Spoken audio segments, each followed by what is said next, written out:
to, to fill in missing values. As you know, also data is often a problem, and some of the findings that we present here, some preliminary analysis of the database that we have built. I think the last time I engaged with this community, one thing we mentioned is that there's an issue with data transparency and data sharing. All of us, incubators, accelerators, all right, yeah, have a lot of data. You have a lot of data, but that data is invisible, inaccessible. Of course, there are issues around privacy that you have to worry about. But for us to really understand or get market insights that are also useful to you, it would be great if there was a way to aggregate this data and be able to do the kind of analysis that we are doing. So again, this is a call for you to share data whenever others.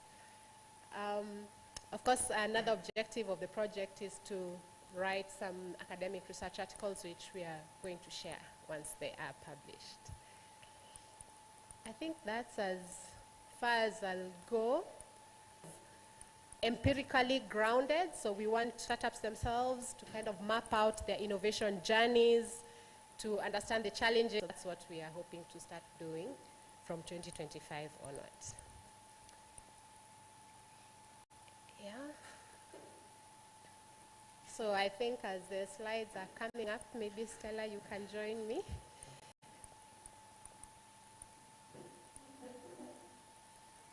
Oh yeah, here is just a picture of the research team. As you can see, it's kind of spread across the organizations that I mentioned, and we have a very, I think, successful collaboration where we really get to learn from the different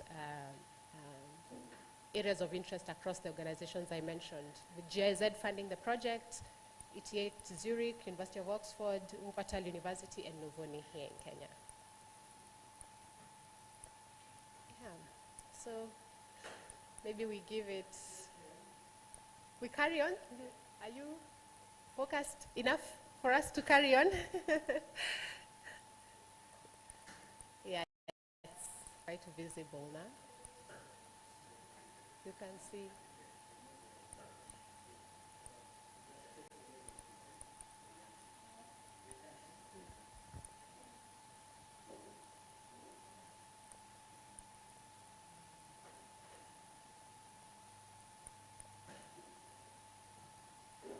All right. Yeah, so please welcome my colleague, Stella Kawea.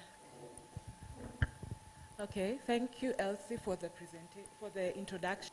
And this slide just demonstrates where the investment in billions is very small, less than 10% globally. And, but in any case, no matter how small the funding has been increasing over time, with the larger amounts going to being discovered in 2021 and 2020. Between 2020 and 2021, then there was a slow decline, which has been realized between 2022 and 2023. And the same goes for Africa. As you can see, the funding in the agricultural sector has been decreasing from 2022 going forward. So the drop in funding has been attributed to the reduction of funding from commercial funders. That is mostly the venture capitalists. I don't know if they can agree, but that is what our data was indicating. So from this distribution of startups per country is just an indication of how many agricultural startups were within our database as we were analyzing it.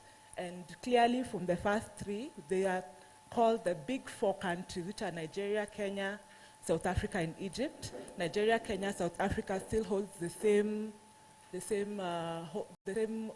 holdings when it comes to the number of agricultural startups that they have per country, with Nigeria leading. From here, we see the mix of the funders, of the gender of the funders within the different startups that we looked at. And according to our analysis, Kenya is the most diverse with the least number of male-dominated startups at 53, while Egypt has the largest number of male-dominated startups in Africa.